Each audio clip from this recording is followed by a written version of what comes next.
Perhaps you have to go into hospital. Perhaps you've had some enormous losses and can't afford to take care of your horse anymore or horses anymore.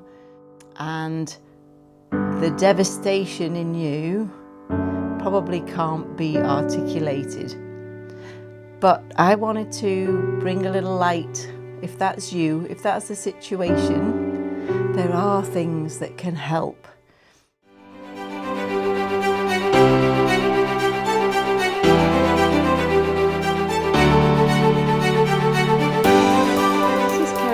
From The Horse's Voice, THV, and I just wanted to chat to you today because I think it can happen. The world isn't a perfect place, and some of you guys who are interested in this channel may have challenges that seem unsurmountable at the moment. Perhaps you have to go into hospital.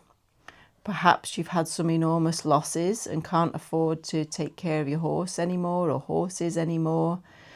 Perhaps there's something that's come up that feels like it's forcing you to either sell or rehome your horse, and the devastation in you probably can't be articulated. But I wanted to bring a little light. If that's you, if that's the situation, there are things that can help. And the first thing is to help your horse understand the situation.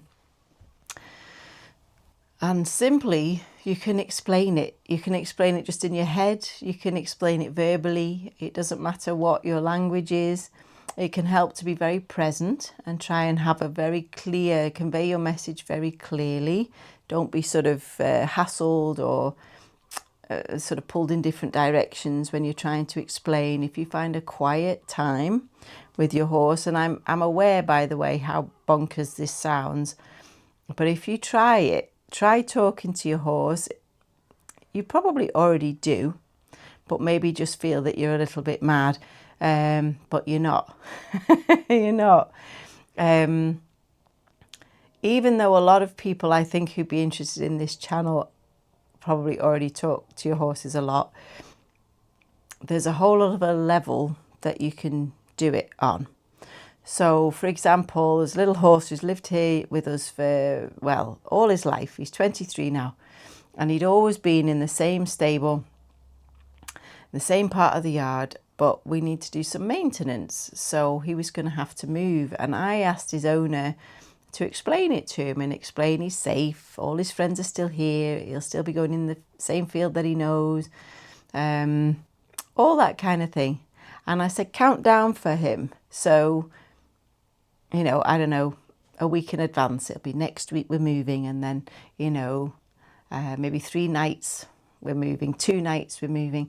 And she counted down. And the morning she was due to move, he went in his field as normal. And when he came in, he walked straight past his normal stable and went looking for his new one. And she was blown away. She did the same thing when the dentist was coming, and normally he's he's a little Welsh section A, who's a naughty little chap. He's brilliant. And, you know, he can give the vet an extremely hard time trying to get his teeth done. But this time, with his owner taking the time to explain and why it needed to be done and who would be coming, and that he would be helping, you know, a number of horses and so on. Good as gold, absolutely good as gold. So if you have this huge challenge ahead of you, the first thing I'd say is just talk to your horse about it and explain the situation. Secondly, I would say try and make sure to let the horse know it's not their fault. And I know it sounds a bit strange, but I've been astounded, just astounded. You know, the number of horses that I've worked with who've had troubled pasts, abuse, neglect, bullying, just not being seen as who they really are. I kind of assumed that horses would have some level of anger towards humans, even though they're still loving and forgiving. I felt there would be some feeling of injustice in there. And I've been astounded to discover that in the vast, vast majority of cases, that's not there at all. There's a sense of blame instead. So they're blaming themselves. If something's bad has happened, if somebody's hit them, they've assumed it's their own fault, which is just heartbreaking to think of. So I think it's super important that no matter what is happening, you let the horse know this is not your fault. I'm not sending you away because you were bad. This is happening to me. And explain, if there are options, what the options are. Because it would be astounding, I think, for most people. Say you've come up with 2 options. If you were to give those 2 clear options to your horse and then sit quietly, they may not be able to tell you initially. They'll probably need some time to process and have a think about it. But then when you ask them again, you might start to feel a little bit more peace around one of those ideas.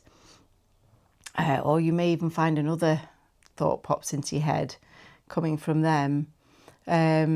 If perhaps you're already in hospital and something's happened that you couldn't warn the horse about, if you can find somebody trusted who will humour you enough to go and tell your horse what has happened and why, that can make an enormous, enormous difference to them. If you haven't got somebody like that, again, don't despair, because in the quiet times where they're resting, when there's no more distractions and they can feel peaceful enough that they're not sort of hyper vigilant, you can actually connect with them. So if you can quieten yourself, close your eyes and imagine a golden thread from your heart to your horse's heart. Sorry, just bashed the microphone.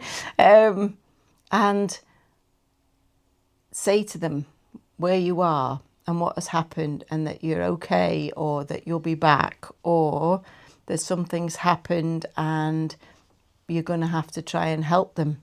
But if they can feel your presence and your connection, and that you're wanting to get back to them, no matter how hard the situation is, they won't have on top of that a feeling of, what did I do wrong? What's happened? They'll have a clear understanding and a peace, maybe not about the whole situation, but it'll definitely minimise it. But say we do have the luxury of giving your horse some notice ahead of time.